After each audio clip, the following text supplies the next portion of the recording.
예, 계속해서 업무 무관 자산, 송금에 대해서 이야기를 해보도록 하겠습니다. 우리가 저번 시간에 그 업무 무관 비용에 대해서 얘기를 했고요. 업무 무관 비용에 대해서 이야기를 하면서 많이 이야기가 됐던 게 바로 업무 무관 자산입니다. 그렇다면 어떤 것들이 업무와 무관한지를 알아야 사실은 뭔가 이야기가 계속 진행될 수 있지 않을까 생각이 듭니다. 그래서 그러면서 하면 업무 무관 비용이 무엇인지 저희가 살펴보도록 하겠습니다. 업무 무관 자산이 무엇인지. 그래서 그 부분에 대해서 좀 더 명확하게 하고 저희가 일단은 개별적인 그 송금 비용에 대해서 수업을 진행하도록 하겠습니다.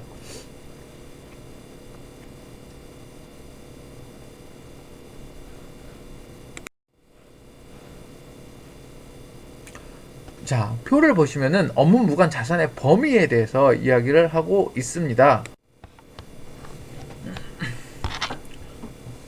그래서 업무 무관 자산에 대해서 자세히 설명을 드리면은 업무 무관 자산이라면 이런 정의를 내릴 수 있습니다. 일단 그 법인이 업무와, 그러니까 즉 업무라는 것은 이 법인의 설립 목적과 관련이 없는 경우에는 업무 무관 자산이라고 이야기를 합니다. 그래서 부동산과 동산으로 나누어 이야기를 할 수 있고요. 일단은 부동산부터 살펴보도록 하겠습니다. 자, 법인이 업무에 직접 사용하지 않는 부동산, 다만 유예기간이 경과하기 전까지 기간 중에 부동산은 제외라고 되어 있죠. 일단은 우리나라의 많은 기업들은 사실은 부동산을 갖고 매입을 많이 하고 있습니다. 그래서 그 부동산이 업무에 부관하다는 것은 이게 공장을 제조업을 하는 회사가 제조업과 상관없는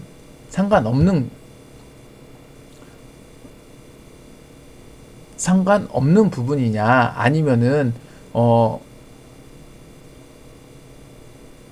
개인 법인의 어떤 시세 차익을 노리고 사용한 부동산이냐라고 얘기를 하면요.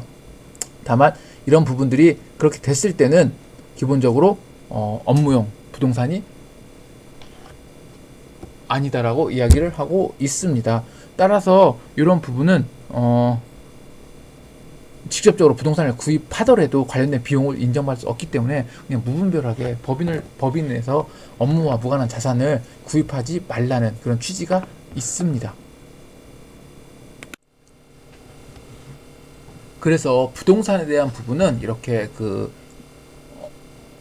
법인의 업무와 직접적인 사용이 안 되는 것들은 그렇게 정리가 되고요. 또한 유예기간이라는 것은 업무와 무관했지만은 어느 일정 기간까지는 뭘 한다? 기본적으로 업무용 자산으로 활용하겠다, 이 얘기입니다. 그래서 유예기간 중에 해당 법인이 업무에 직접 사용하지 않고 양도하는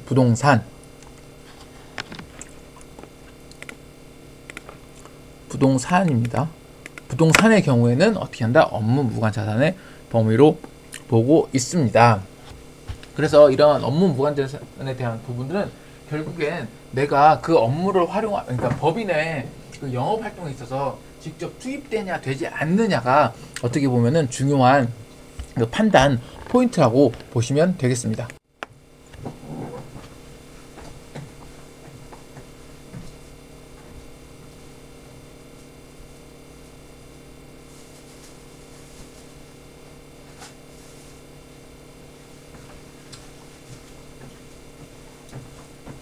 그 다음은 동산에 대해서 얘기를 하겠습니다.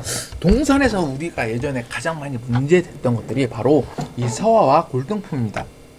그래서 앞에 이야기를 할 때 서화 골동품이 어떤 특정한 경우에는 뭐가 된다?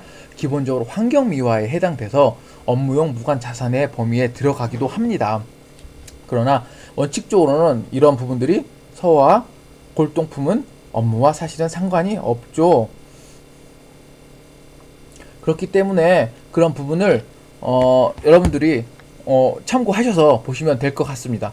그래서 기본적인 서화 골동품은요, 업무 무관 자산입니다. 그러나 장식 및 환경 미화 등을 목적으로 이렇게 사무실 복도 같은 데 비치하는 것들은 어떻게 한다? 예외로 두고 있습니다.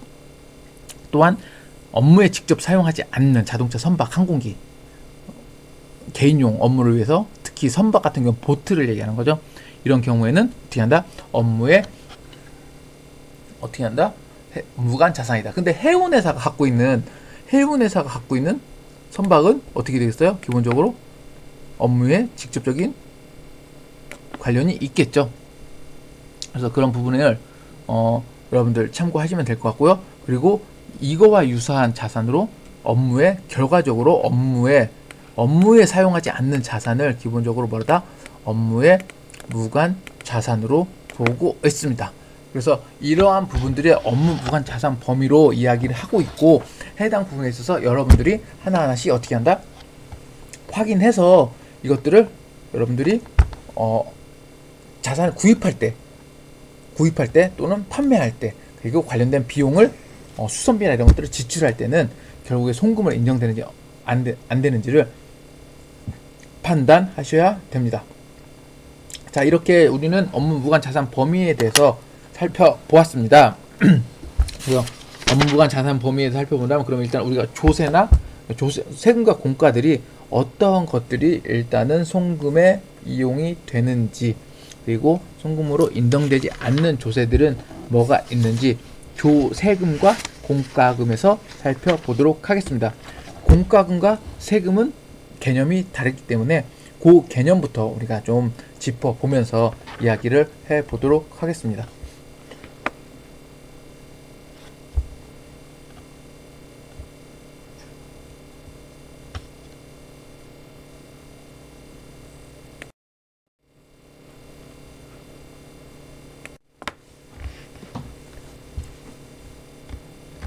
그러면은 세금과 공과에 대해서 얘기를 해보도록 하겠습니다. 대신 세금과 정확하게 말하면 공과금입니다. 세금과 공과금인데 그 부분에 대해서 여러분들한테 하나하나 좀 설명하면서 넘어가도록 하겠습니다. 자, 세금 일종의 조세입니다. 조세라고 얘기하는데 기본적으로 법인이 납부할 부분에 대해서는 어떻게 된다? 순자산의 감소로 볼 수 있는 거죠. 그래서 이런 개요부터 좀 살펴보도록 하겠습니다. 예, 중간중간 자꾸 시간이 끊기는데요. 제 일정이 일을 같이 진행하다 보니까 조금씩 차이가 있습니다. 그래서 일단 조세에 대해서 좀 살펴보도록 하겠습니다. 자, 조세는 기본적으로 어떻게 한다? 누가 납부해야 돼요? 법인이 납부해야 될 금액이죠.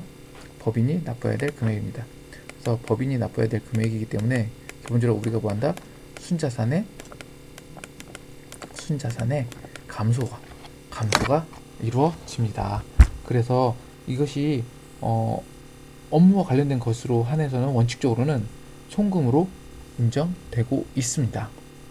그러나 송금으로 인정되고 있지만은 물론 그렇다면은 그렇지 않은 것도 있다라는 이야기입니다. 그래서 그 부분들을 표를 통해서 살펴보도록 하겠습니다. 기본적으로 전액 송금으로 인정되는 것들이 이제 업무용 에 대한 지출하는 사업연도의 송금으로 인정되는 것들은 뭐가 있냐면 인지세, 여러분들 기본적으로 인지세, 그 다음 재산세, 그 다음 주민세, 뭐 종합부동산세, 자동차세, 이런 것들이 기본적으로 송금으로 인정되고 있습니다.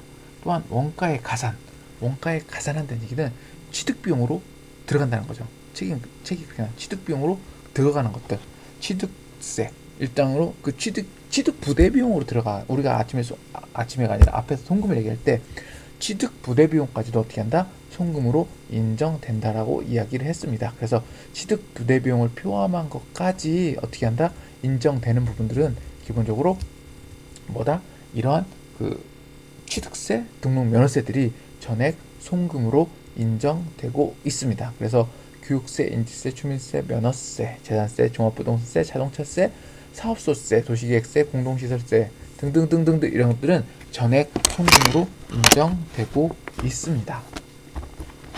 그리고 우리가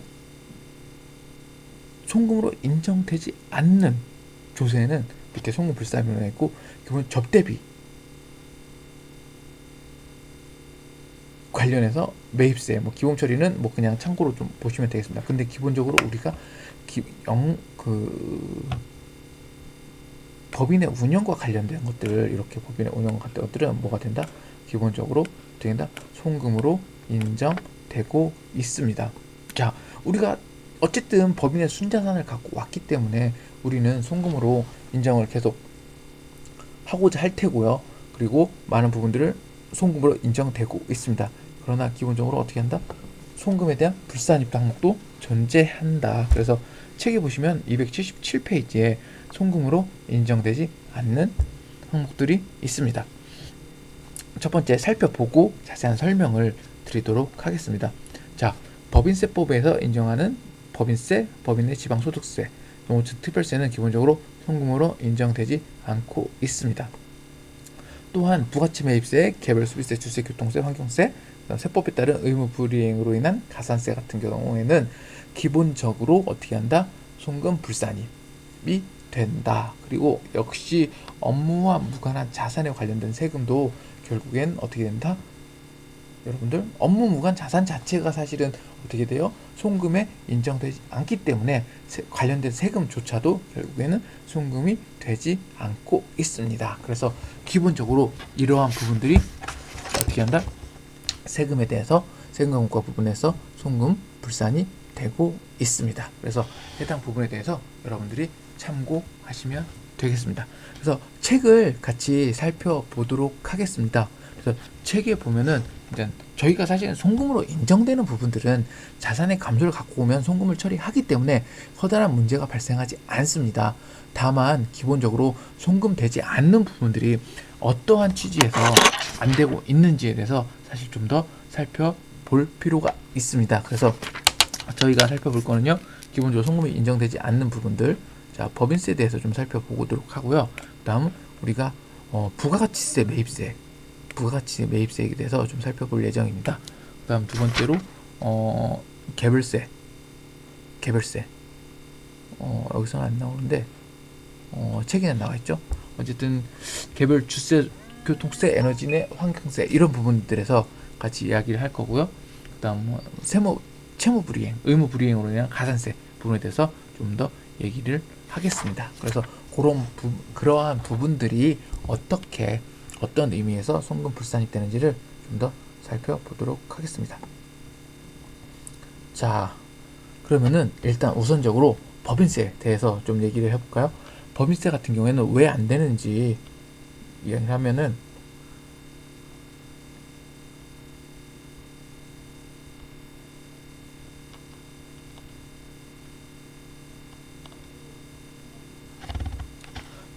과 같이 보도록 하겠습니다. 277페이지에 보시면은 법인세 및 지방소득세, 농어촌 특별세 같은 경우에는 기본적으로 어떻게 하는 송금으로 인정되지 않는다 라고 얘기했는데, 그 밑에 무슨 내용이 있냐면은, 자, 과세소득의 계산의 목표, 우리가 세금을 만들기 위한 과세소득의 계산의 목표는 법인세를 도출하는 데 있습니다. 그래서 과세소득을 근본적으로 법인세가 차감되기 전일 금액일 수밖에 없는 거죠. 이 법인세를 만들어내기 위해서 이 과세 표준을 만들어내는데, 이것을 송금으로 인정하면은 어떻게 돼요? 법인세 송금으로 인정되면 그 자체가 어떻게 돼요?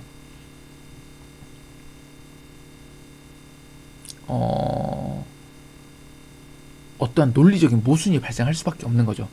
법인세를 만들어내기 위해서 과표를 만들어내는데 거기서 법인세를 빼버린다?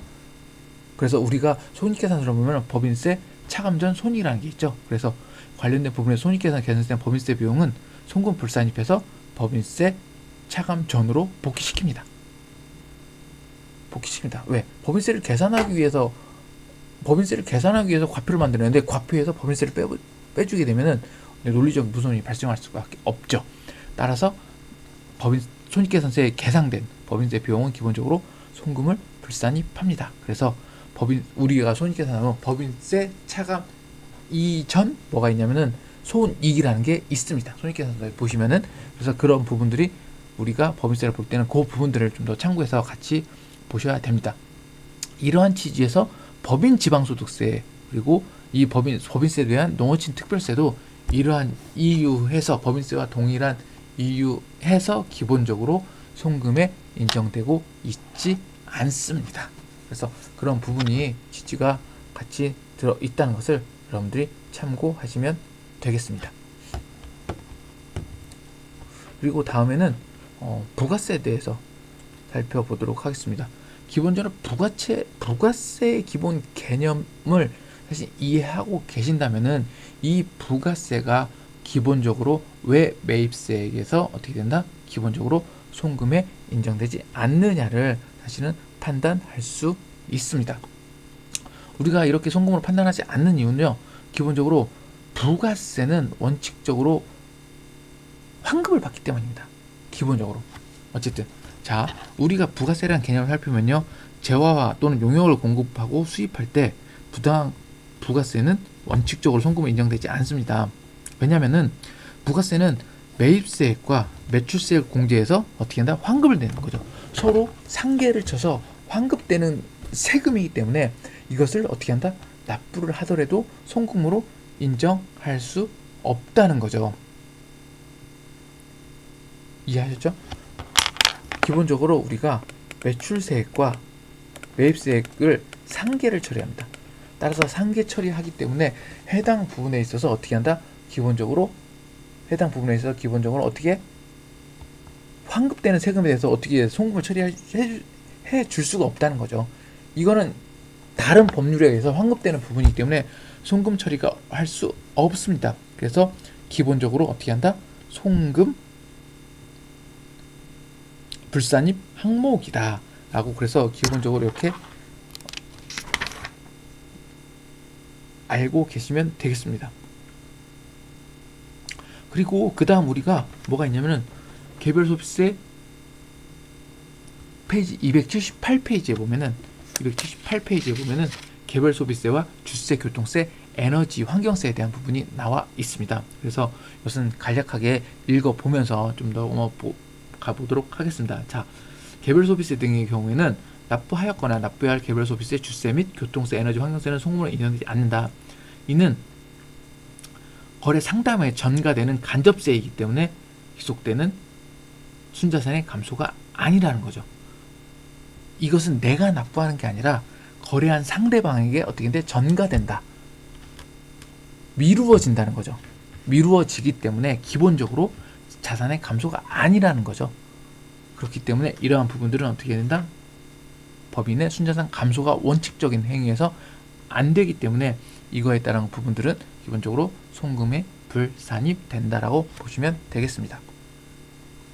그리고 가산세는 기본적으로 의무 불이행으로 한 가산세는 송금으로 인정되지 않는데 하나의 경우에는 대표적으로 제재로 인한 가산세죠. 제재로 우리가 기본적인 가산세는 어떤 제재죠. 근데 가산세의 의미가 뭡니까? 가산세의 의미는 사실은 징벌적 효과라는 거죠. 네가 무엇을 이행을 하지 않았기 때문에 그 부분에 대해서는 징벌적으로 어떻게 한다? 내는 돈이다. 그래서 그 부분이 있는 거에 대해서는 기본적으로 송금 불산입해야 된다. 그 자체를 비용으로 인정하지 않겠다. 왜? 가산세니까 네가 죄를 지었기 때문에 죄는 아니지만 죄를 지었기 때문에 그 부분에 대해서 인정하지 않겠다라는 부분이 녹아 들어가 있습니다. 그래서 기본적으로 그래서 이것들을 송금 불산입하고 있습니다. 그래서 송금 불산입하는 항목에 대해서 우리가 세금과 공과, 조세에 대해서 알아봤고요. 이제는 저희가 공과금에 대해서도 같이 알아보도록 하겠습니다.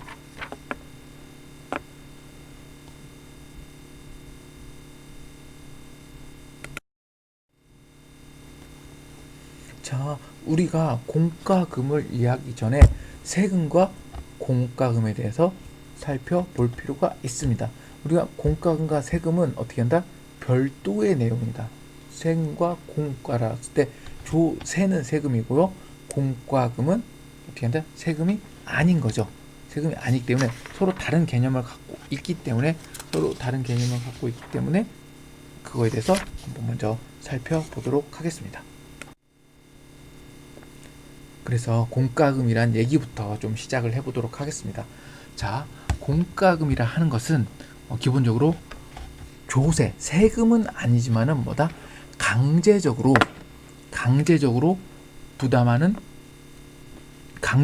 부담하는 것을 공과금이라고 합니다. 그래서 조세와 비슷하게 강제적으로 부담하는 강제성이 있는 것이 바로 공과금입니다.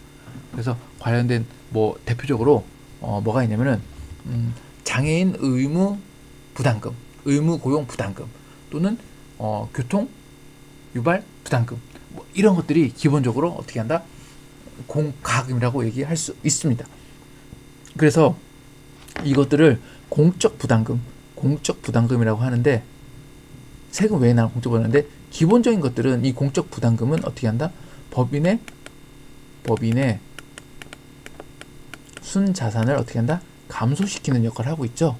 그렇기 때문에 이 부분들은 원칙적으로는 송금에 산입하고 있습니다. 그래서 이런 공과금들은 사업연도에 즉시 당해 사업연도에 즉시 송금으로 인정되고요. 우리가 얘기하는 그 취득가액의 부대 비용으로 들어가는 부담금 같은 경우에는요. 취득가액으로 계상된 후에 송금으로 차후에 인정이 됩니다. 그래서 그런 부분들이 서로 다르다. 그래서 공공부담금은 그러면 공과금은 기본적으로 누가 부과하느냐라는 게 있는데 부과하는 사람은 결국에는 국가 또는 공공단체, 우리가 알고 있는 사실은 공공기관들이 부과를 합니다. 예를 들자면은 장애인 의무 고용 부담금이라는 게 있습니다. 어떠한 일정한 규모에 의해 회사가 운영이 된다면은 특정한 요율만큼 장애인을 고용해야 된다는 법률이 있습니다. 따라서 해당 법률은 국가에서 만들긴 했지만은 그것을 걷어가는 데는 장애인 고용공단인가요? 고용복지공단인가요? 하여튼간 그런 공단이라는 곳에서 그것들을 부과하고 납부해야 됩니다. 그래서 이런 것들을 기본적으로 우리가 뭐라다? 공공단체가 부과하는 공과금이라고 합니다. 따라서 이런 것들은 그냥 임의로 하는 건 아니에요. 부과하는 주체가 정부, 그러니까 과세관청이 아닌 거지 법령에 의해서 설립된 공공단체가 부과를 하는 거죠. 따라서 이 사항이 기본적으로 보다 강제사항으로 만들어져 있습니다. 강제사항이다. 따라서 송금으로 원칙으로 어떻게 한다? 그러나 이런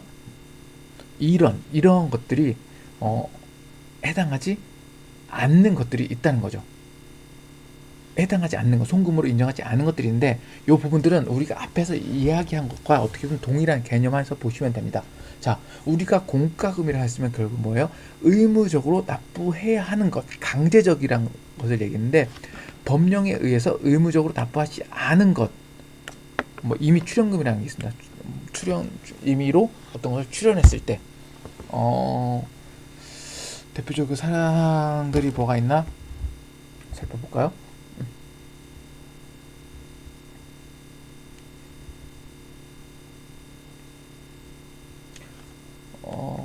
적십자 회비가 임의 출연금인가요? 뭐 약간 그런 종류의 내도 되고 납부하지 않아도 되고 뭐 개인적으로 봤을 땐 적십자 회비를 저한테 납부하라고 나오죠. 적십자 회비를 놔도 되고 안 내도 되는 것들 뭐 정확한 사례는 모르겠지만은 그런 것들을 얘기하는 것이고요. 또 법령상 의무불이행, 우리가 앞에서 가산세에 대한 개념을 살펴보시면은 법률상 의무불이행, 사실은 장애인 의무고용부담금은 법률상 불이행 항목이에요. 그래서 아마도 여기에 해당될 건데 제가 예를 들어 설명한 겁니다. 그래서 예를 들어 설명하고 이건 실제로 분담금이나 교통예발 분담금은 대표적으로 의무불이행은 아니니까. 근데 장애인 고용부담금은 의무불이행입니다. 그래서 공과금은 아까 설명한 거 혹시 혼동하실까봐 말씀드리는 건데 그런 부분에서 의무불이행은 금지 제한에 의한 제재로 의한 거기 때문에 어떤 것들을 제한한 것들을 위반한 거기 때문에 이런 부분에 의한 공과금은 기본적으로 어떻게 한다? 해당되지 않는다. 그래서 뭐 폐수 배출 부과금, 폐수를 배출했기 때문에 하는 부과금 같은 경우에는 기본적으로 의무 불이행, 폐수를 배출하면 안 되는데 배출했으니까 그에 대한 부과금은 기본적으로 공과금이지만은 송금으로 인정하지 않는다는 것입니다. 그래서 우리가 세금과 공과에 대해서 송금에 대한 부분, 송금되지 않은 부분에서 이야기를 했습니다. 그래서 다음 시간에는 또 세부적인 사항에 대해서 추가적으로 계속 수업을 진행하도록 하겠습니다. 감사합니다.